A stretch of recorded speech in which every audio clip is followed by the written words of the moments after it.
Caitlyn Clark is back, and the first obstacle in her way, a familiar foe she knows all too well. And the shot clock. There's a lot of bumping and chippiness at half court between Ryan Howard and Caitlyn Clark. But this time, she was ready to bring the heat back to them. It's usually loud, but it's really loud tonight.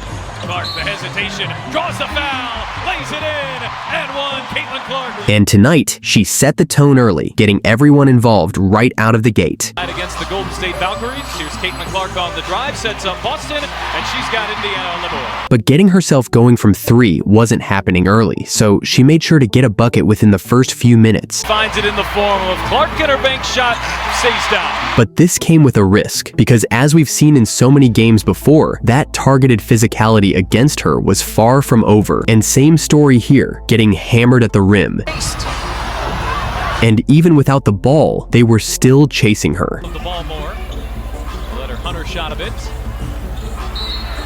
Clark was fouled by Caldwell. She had to literally brawl for every bucket under the rim, but with the crowd behind her, she didn't shy away from the contact one bit. Maybe another player that should have been given a really good look. Clark, hesitation, gets to the rim and lays it in. And when things got too crowded under the rim, she let her IQ take over, finding the better option. What a first quarter for Jordan Canada, who's got 10 points, as Clark pounces for Howard. But then the contact ramped up, and as usual, the refs weren't on her side. Off. Shot clock down to 4. Clark get it off in time, she will not. It's a shot clock violation. However, sometimes the fouls were just too obvious to ignore. Not just playoff contender, but perhaps a championship contender. That opened the door for Caitlyn to get creative again, looking for her teammates to step up. She was hoping that those would be reduced here today as she makes that return from injury. Clark bounce pass, Boston too strong. And luckily, this time they delivered. Shots. Clark, Dantas connects. Caitlyn was looking every bit the floor general out there, while her teammates stepped up and knocked down their shots. Clark feed inside, Mitchell with the reverse. 21 points. Boston, she'll answer with a triple. But not every dime ended in a bucket, as Ryan Howard wasn't having it. Ahead, here is Flash, Natasha Howard, but Ryan comes up with the block. The reason the Fever couldn't build a big lead was because of her. However, even without Caitlyn in full rhythm, she gave us a glimpse of that deadly 3. All pulls it down, 3 blue jerseys are back. All into the teeth of the defense, Clark fading and hitting. You could see how relieved she was after that one. Her first 3 of the night, but unfortunately, also her last.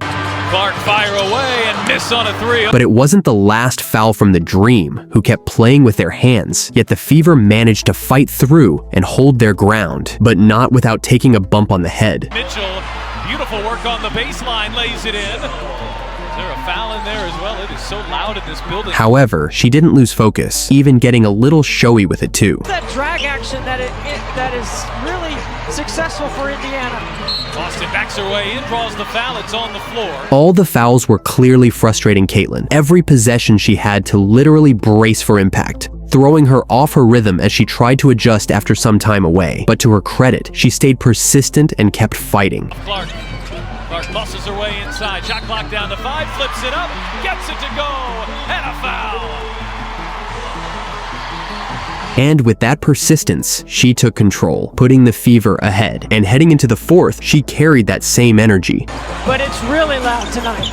Clark, the hesitation, draws the foul, lays it in, and one, Caitlyn Clark. But the Dream weren't ready to give up either, banking on their fouls being let off, and at times, they actually were. Really hounding Caitlyn Clark.